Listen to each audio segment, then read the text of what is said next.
Questo troncone di via Veneto è lungo poche decine di metri ed è senza uscita. Si accede a 2 condomini con una quindicina di appartamenti e ad una villetta privata oggi disabitata.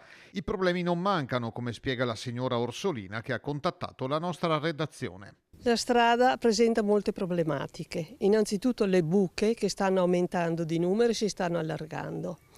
E sono un problema per quelli che passano, per le auto, per le biciclette, i motorini, anche perché tutti i sassi, i pezzi di asfalto che escono da queste buche potrebbero avere una dinamica tale da provocare danni o far male a qualcuno.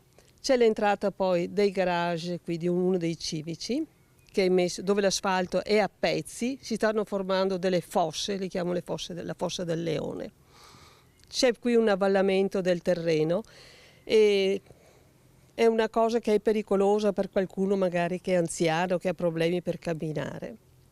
Dopodiché c'è anche un tombino che è intasato da anni e non si sa quando verranno a sistemarlo.